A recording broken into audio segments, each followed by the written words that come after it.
Okay, good day everyone, and thank you for attending today's webinar, Navigating the Challenges of Residual Solvents in Pharmaceutical Products according to USP 1467 and ICH Q3C regulatory guidelines. I'm your host, Eric Buxton. On behalf of the Division of Pharmacy Professional Development and Eurofins, I welcome you. And today we have three speakers, Danielle Newton, Harley Wilcox, and Erica Guerrero. And I'll let them introduce themselves individually, but they have full bios at the end if you wish to read more. So we'll spend more today on science and less on biographies.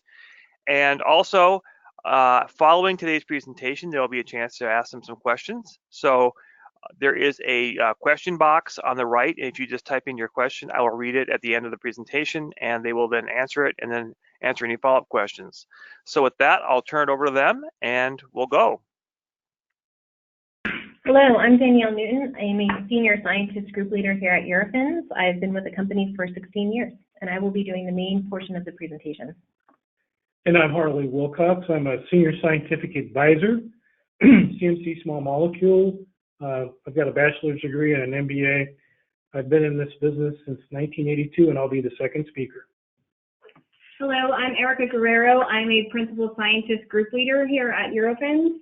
I have a Bachelor's of Science from Mansfield University, and I've been with the company for 9 years. So I just want to say welcome and thank you for joining us today. We hope you enjoy our presentation, so let us begin. Understanding the regulatory expectations of residual solvents is not always easy, especially with the USP's recently published major changes. During this webinar, we will provide a detailed summary of the changes and logical approaches for satisfying the new USP instruction that was made effective on March 1st, 2019. The approaches in this presentation will cover a wide range of product types with the goal of solving your residual solvents problems with practical and cost-effective strategies. We will share case studies addressing problematic solvents and the technical path forward.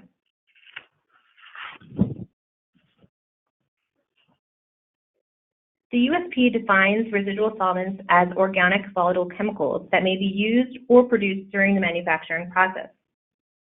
These residual solvents can be present in drug substances, raw materials, active pharmaceutical ingredients, or dietary ingredients. Because residual solvents do not provide any health benefits and could potentially be toxic by causing harm to patients, it is imperative to monitor the amount of solvent present in the sample matrix.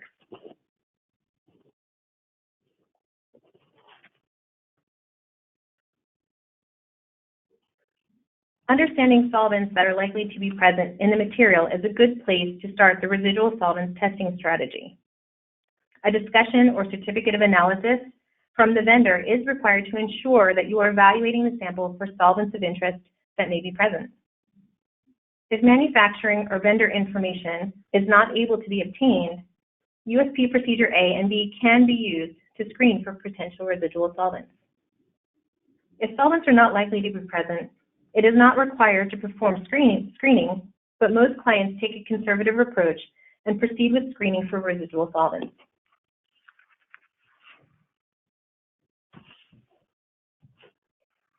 Once it is determined what class of solvent the material contains, then the limit should be understood. If the limit of the solvent meets the requirements of the specification of your materials, then USP 467 is a viable option. For drug substance and drug products, a full method validation is necessary since the General Chapter 467 was not specifically validated for a particular drug substance or drug product. On this slide, we will discuss material categories. Depending on your sample material, this could impact the path of your residual solvents testing. Below is a list of the different material categories: excipient, active pharmaceutical ingredients, drug substance, and drug product.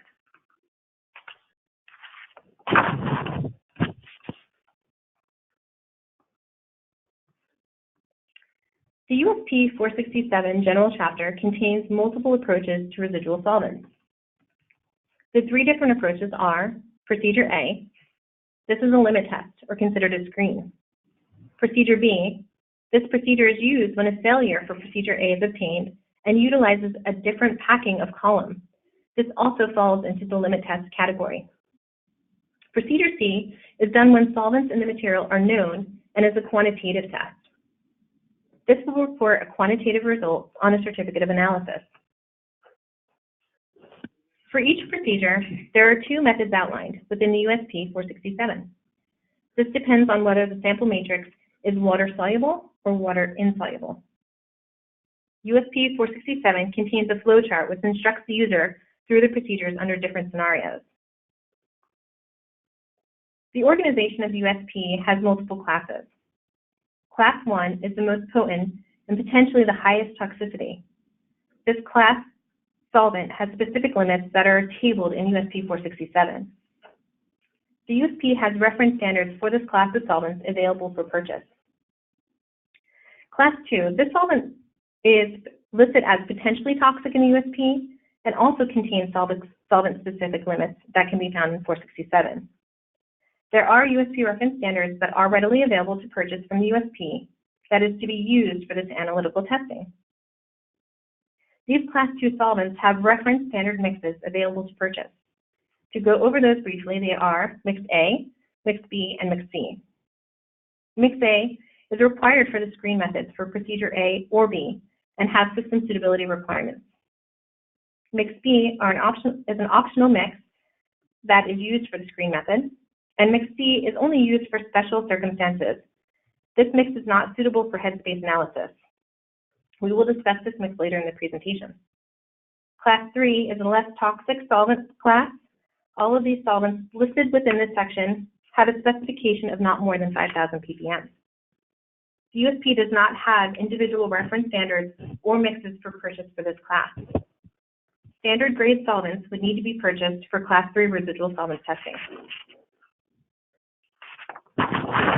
In the next section here, we will discuss USP 467 and go over Procedure A and Procedure B, which is our limit test.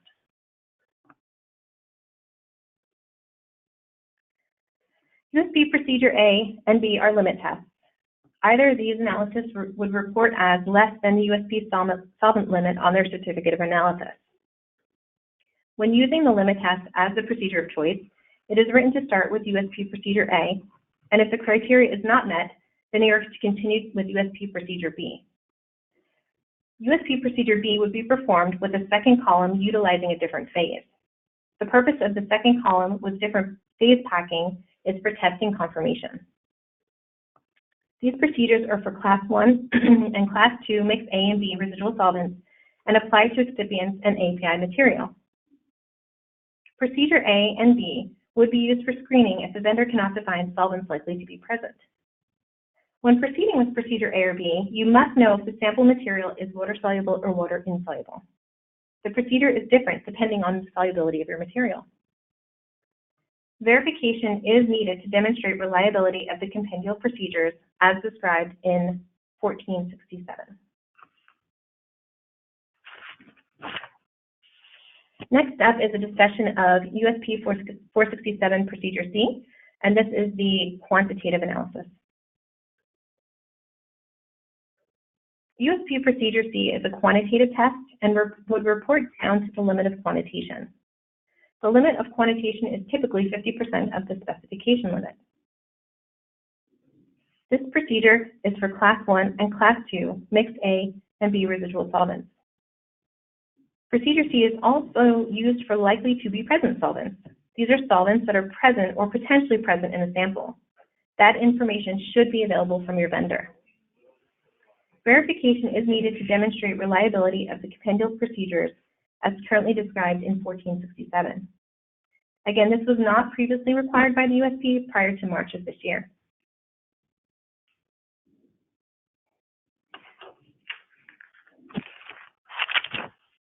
Up next is the changes to USP 467.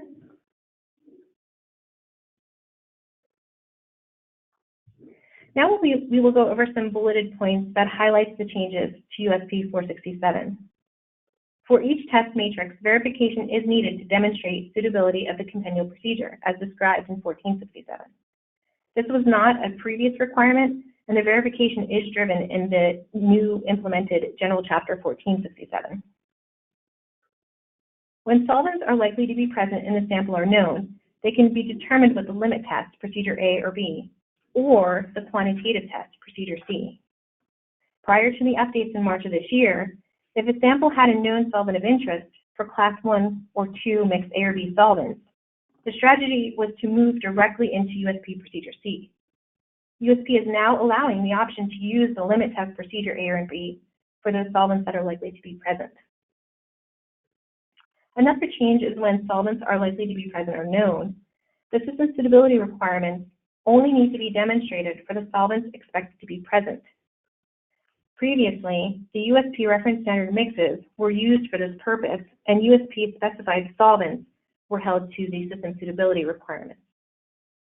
That is no longer necessary, since the suitability is now targeted to only those solvents that are likely to be present. And lastly, there are no changes to the methods in regards to solution preparation and instrument parameters.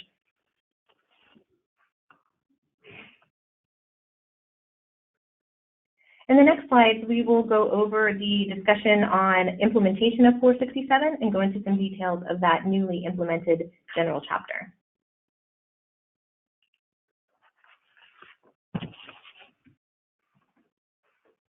The implementation of 1467 is a major change to the USP. In this slide, you can see the new requirements for the general chapter, which states that method of verification is needed to demonstrate suitability of the compendial procedure. This requirement would be for each test matrix. There are multiple verification strategies depending if solvents are likely to be present and the type of method being performed. Each item below has its own verification process. The two main testing scenarios are the limit test, procedure A and B, and the quantitative testing, procedure C. For the limit test, the verification strategy would depend on if the residual solvents are known or unknown. 1467 has different verification requirements for the quantitative procedure C. The following slides will review the new requirements.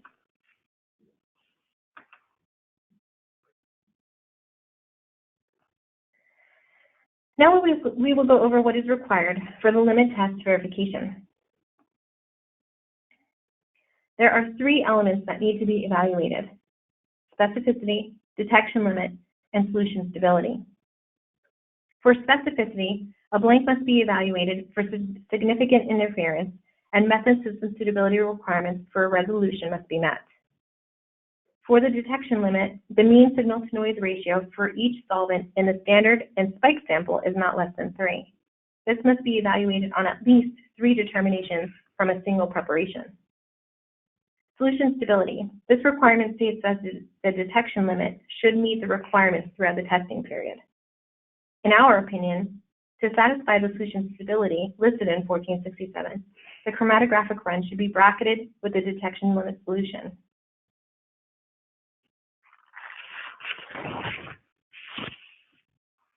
Next, we will go over what is required for USP procedure C from a verification standpoint.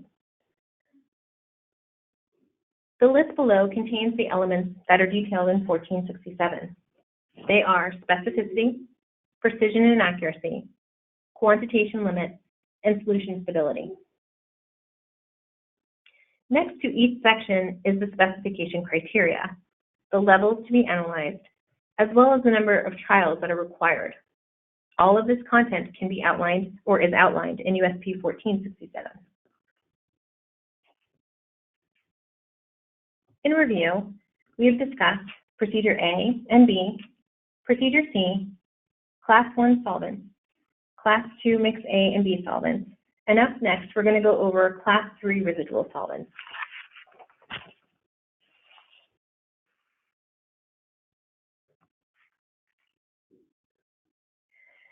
In USP 467, you will not find defined procedures for the determination of class 3 residual solvents. So your next question may be, what should I do for this situation?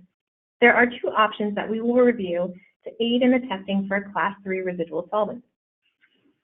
The options are loss on drying or a developed chromatographic procedure that would be validated according to alternative methods described in 1467.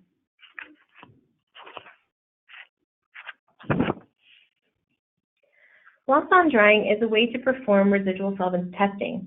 This testing technique is very specific, as it would only be used if the following requirements are satisfied. This must be a Class 3 solvent and is not applicable to Class 1 or Class 2 solvents of interest. The loss on drying test is contained within the monograph of the USP. This is not an option if the material is not monographed, or if there is a monograph but not a loss on drying test. It has a specification of not more than 0.5% or 5,000 ppm, which aligns with the USP limits for a Class 3 residual solvent.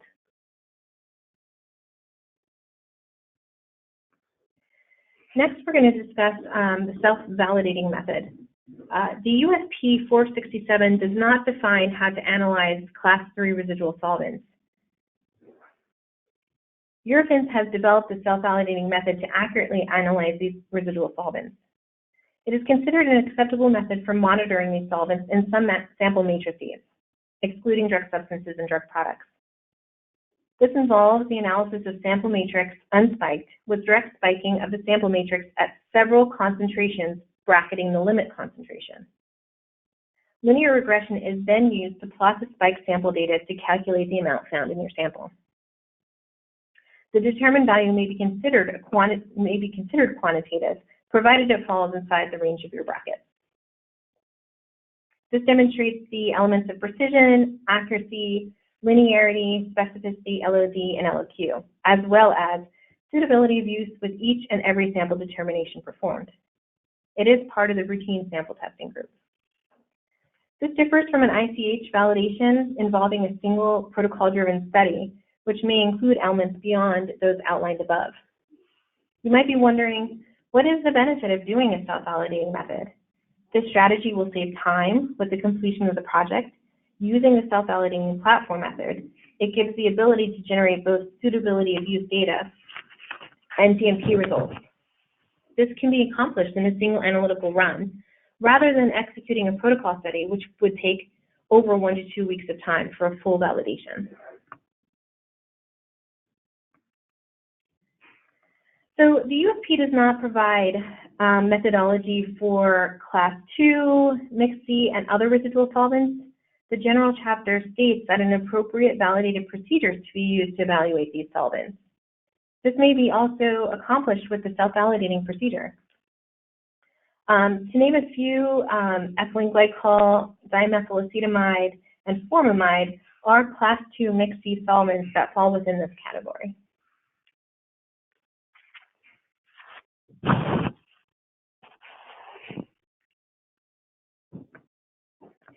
So as we had mentioned at the beginning of the presentation, now we're going to review a couple of case studies that we have provided, and we can get right to those.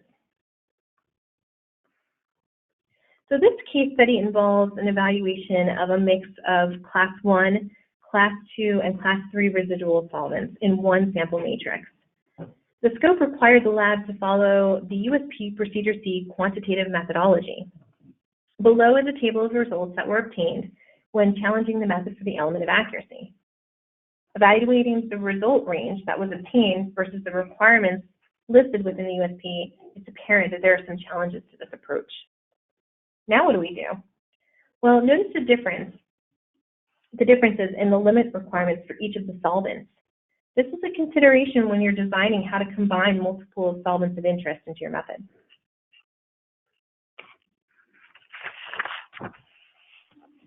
So some paths forward for this case study would be splitting out the solvents of interest into multiple methods. This will allow for instrument parameters to be optimized and to increase the accuracy and sensitivity of your method.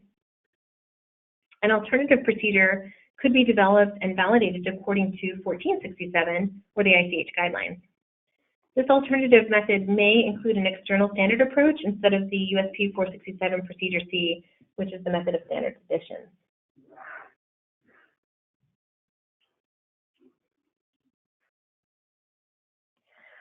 Our second case study involves ethylene glycol, which is a Class 2 residual solvent. It is not able to be detected with a headspace procedure as described in 467. For this reason, the USP suggests an alternative procedure.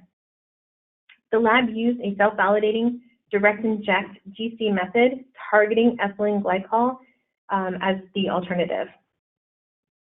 In the data, the check standard recovery obtained was around 87% of the precision standard. The method has an acceptance criteria of 90 to 110%. After evaluating the data, it was found that ethylene glycol had an affinity to the column packing.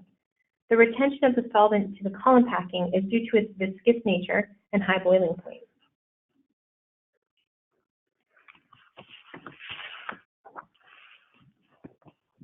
So the USP has implemented a new general chapter, which is 469, ethylene glycol, diethylene glycol, and triethylene glycol in its oxalated substances. An internal standard can be selected, and that's what 469 uses. It exhibits the same characteristics as ethylene glycol. Using the internal standard method allows for correction throughout the analysis for any recovery differences from injection to injection. And then we found that an internal standard method will overcome repeatability and recovery issues that were seen due to the solvent of interest.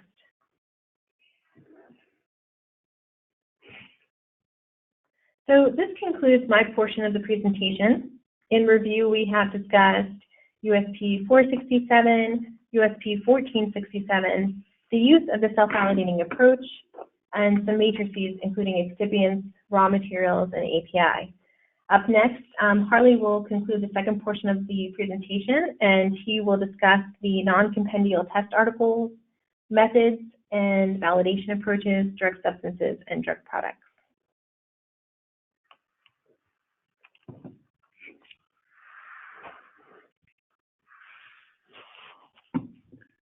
Thanks, Danielle.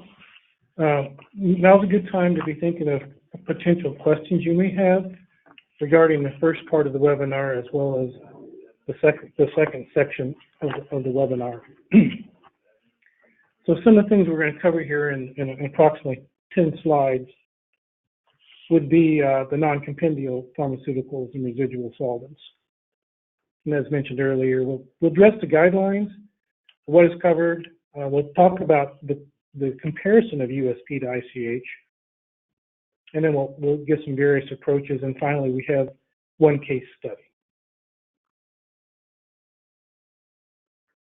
So for non-compendial drugs, what guidances are appropriate for investigational drug products and drug substances, where an investigational drug is defined as a drug that has not obtained market approval? Typically, these are compounds or test articles in the clinical phase of development. And most importantly, they don't have monographs. So clearly, USP 467 is not explicitly applicable to the USP, or is not. Let's start over again. USP 467 is not explicitly applicable to non-compendial drug products and drug substances. So non-compendium means basically that the test articles do not have an issued monograph. I think that's most important. I think there's some confusion often about USP general test methods and can they be used for my investigational drug. And we'll go in more detail how there's a lot of similarities here. With regard to ICH Q3, if you note in the start of that particular guidance document, it suggests that guidance document is for market application or marketed products. So if we're talking about earlier phase INDs or non-phase 3 programs, what are the options, or what type of regulatory documents can we review? A couple clips here that give us a little bit of examples of what can be done. The first one is simply a statement that often people use the ICH limits for establishing their specifications for investigational drug products and drug substances. The second clip here, the C clip, is the demonstration of what we stated earlier, that USP 467 is not applicable to non-compendial drug products. And those references there are presented below.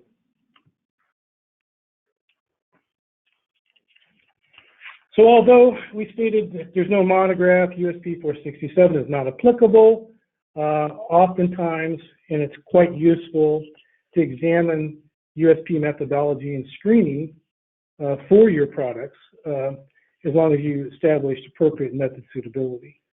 There's no reason to reinvent the methodology, especially if those solvents that you're interested in are profiled in USP 467. And that would be primarily the Class 2 solvents and maybe Class 1 solvents. So there's no reason why you can't evaluate the current USP as a starting point and see if that methodology will work for your particular test material. Keep in mind that the current ICH Q3 also uses permitted daily limits, and they're identical with regard to Class 2 solvents between USP and ICH. In your method validation, your method suitability will typically follow your SOPs for validation, and typically SOPs reference or mimic ICH validation parameters. And we'll note the similarity here on the next page between the validation parameters outlined in the new USP 1467 and the ICH parameters. So this table lists the different parameters presented in 1467 with regards to alternative methods for validation. And you can compare that to the parameters that are listed and defined in the ICH Q2 for validation. And also to note, as we understand by limits testing, there's less validation, but they're identical for both the USP and the ICH. So what we're seeing here is kind of a pseudo harmonization of USP and the ICH, which makes it a little simpler now going forward for residual solvents and non-compendia. So what about the approaches establishing your limits or your specifications? If you look at the descriptions in ICH, you're going to see a very, very close similarity to those in the USP. And for example, option 1 is a limits test, and you have the option for your drug product to use in cumulative analysis for determining your residual solvents. Cumulative approach, of course, would be summing up the residual solvents and all the components of your drug product, including drug substance and excipients, and making sure that those meet the limits established by the ICH, which again are identical to USP. Keep in mind with the limits test for the cumulative approach, all the specifications then must meet the PDE limits established by USP and ICH. So, for example, acetonitrile is not more than 410 parts per million. Each one of your materials, excipients, so on, in your drug product then must meet the limit of 410 parts per million or less. Keep in mind a limits test is presented as pass or fail, so you don't have quantitative data. So oftentimes folks will lean more for a quantitative method for establishing cumulative approach because it's a little more clear. Keep in mind, like USP, the ICH can fail option 1 but pass option 2, meaning you can have lower levels in one excipient, which would offset higher levels in another excipient. So in a summary, although USP, the 467, is not applicable to non-compendia, the method and screening are quite useful, and a lot of folks use those as starting points when they're dealing with early residual solvent method evaluation. Currently, the new 1467 and the ICH validation guidances are nearly identical. And keep in mind that phase-appropriate validations are still in order and can be considered for residual solvents. Phase-appropriate validations typically are performed up to and before the start of your phase 3 programs. Phase-appropriate validations for a phase 1 would typically exclude full force egg testing or robustness as part of the the validation. Those will be performed at a later date. We have a case study here. Let me make something clear up front. This case study doesn't involve a true residual solvent, but a residual volatile impurity. So similar to a residual solvent in that a GC headspace mass spec method was used, or GC method, headspace method was used for the analysis. So during our validation, you can see here that we have good linearity and we have good precision, and specificity was achieved. The problem encountered, though, was with accuracy. And here we can see with drug product spiked with the impurity of interest, provided a less than 80% accuracy, decent standard deviation. Therefore, accuracy has failed. So the question is, what's happening here? We've got good linearity, good precision. How are we failing the accuracy? And your first thoughts may be, well, the vapor pressure may be different for this particular matrix. It's not following consistent gas laws.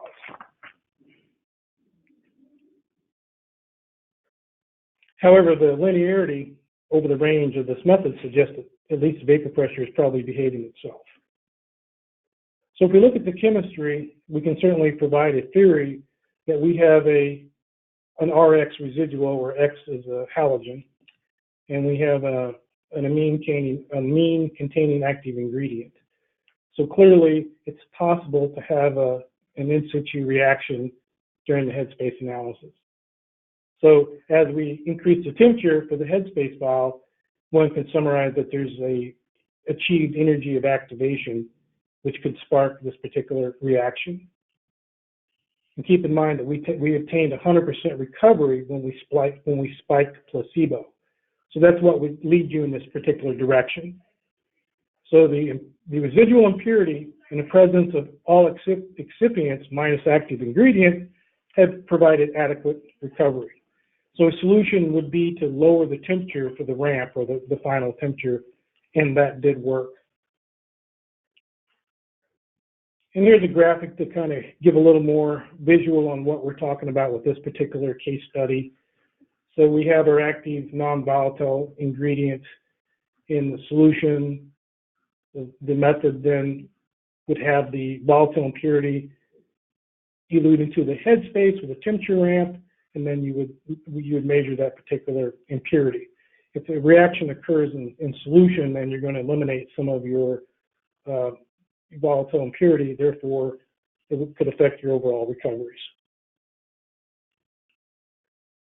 And that is the end of the formal presentation. We all would like to thank you. We're going to turn it back over to Eric now, and hopefully we have some questions that we can entertain. Okay, thank you. Thus far, I don't see any questions, but I'd also like to point out that the handouts for today's presentation are available in your bar where it says handouts, and you can download the PDF of today's presentation.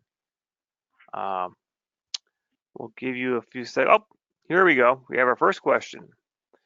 Could you please clarify what a self-validating procedure is?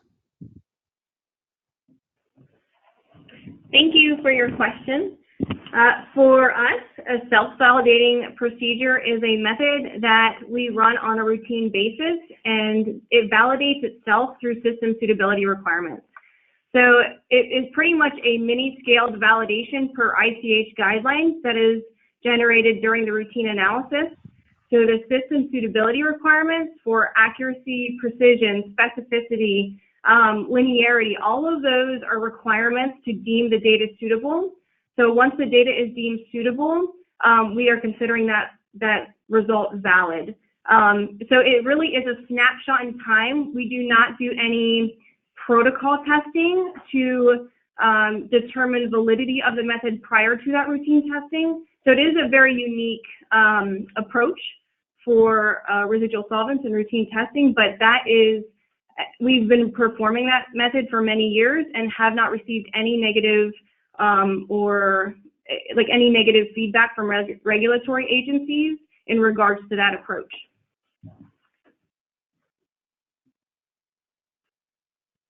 Okay, the next question is, can USP be used if the solvent specification differs from the USP specifications? Thank you for that question. Yes, the USP does allow you to continue to use the procedure for different specifications.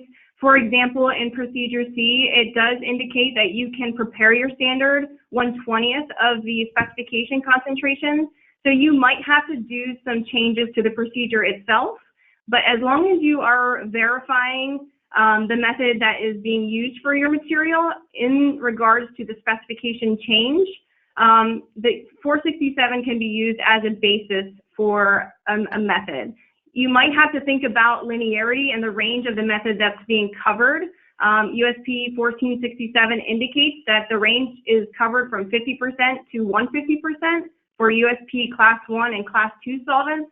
So if you're outside of that range, you might have to consider doing additional verification efforts to cover that specification change.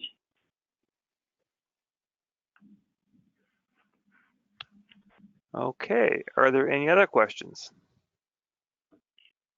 And I'd also like to point out, while we're waiting for any further questions, that this recording of today's session will be available following probably later this afternoon.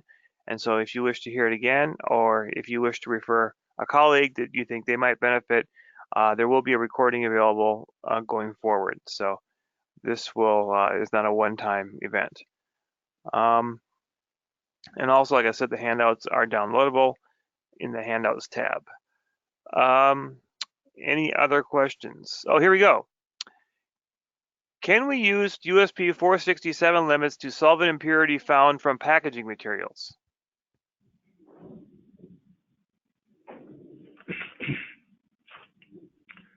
I'm going to let Erica jump in post Harley. This is Harley. My first response to that would be no. The packaging materials would fall under more of the extractable and leachables parameters.